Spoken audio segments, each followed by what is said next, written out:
Hi everyone, welcome to Geek Decoders YouTube channel. If you are visiting my channel for the first time, please subscribe to my channel for more Power BI videos. Today I'm going to show you how to work with relative dates. So in my example, I want to get sales profit for this month like this, and for the last month, and for this week, and for the last week. So this is the small dashboard I want to develop, and let's see how we can develop by using the relative date feature in Power BI. Right, here is my data set. So my data set contains salesperson, item, sales value, and the date. If you want to follow up this tutorial, to download this datasheet, I have added the download link in the description section. So let's see by using this datasheet how we can develop the dashboard which I have shown to you by using the relative dates. Right, here's my Power BI dashboard. So we'll start from the beginning. So first I'll add the card visualization to my dashboard. So first I add the card visualization, and here I'm going to use sales value to this. So this shows the sales value. Now I'm going to do a small filtering, right? As you can see, right, in the filtering I add sales date as the filter.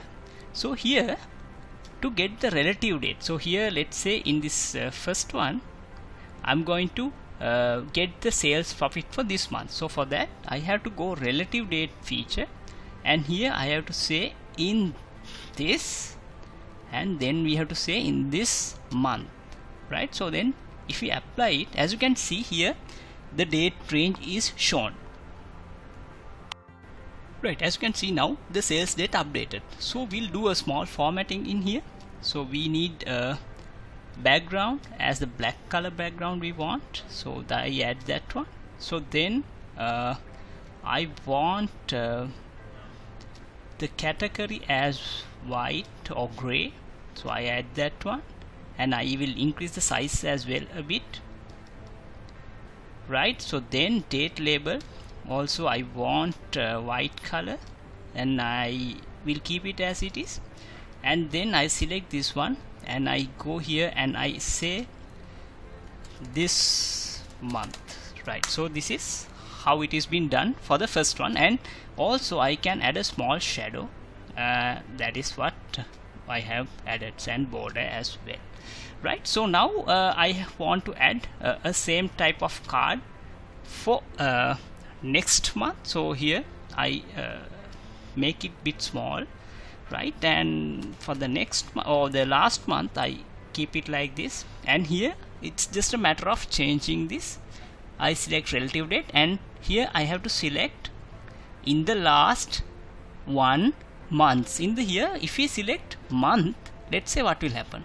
So as you can see, it shows the date range as June 14th to July 13th. So it counts included today backwards 30 days. So that is not I want. I want it, the June month's value to be displayed in card. So for that I have to select here calendar month. So if you select the calendar month and apply the filter, it shows the last month's figure. So now this is done. So then I have to say this as last month, right? That also done. Now I will copy one of this, and here I want to get this week.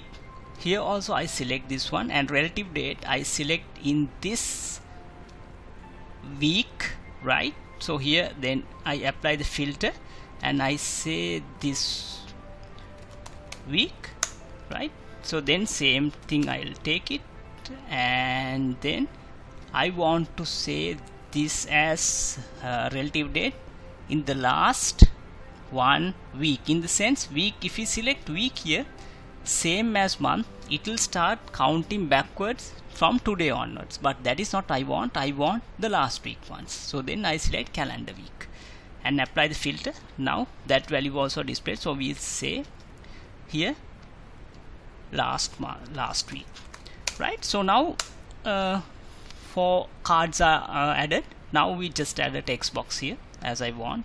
So I add my sales data, and I can increase the size as well.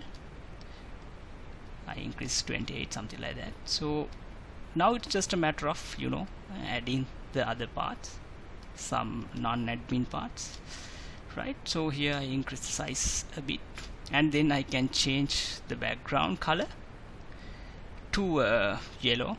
So here I go custom color and I type the value, so it will easy, right? So now that's about it, right? So you can build up this type of a visualization by using the relative date field. So in the relative field you got this month, last month, this week, last week, so you can compare the data, and if you want you can create a mobile view as well. So here you can go and add a mobile layout as well, right? So thanks for watching my video. Please subscribe to my channel for more Power BI videos. Keep in touch. Thank you.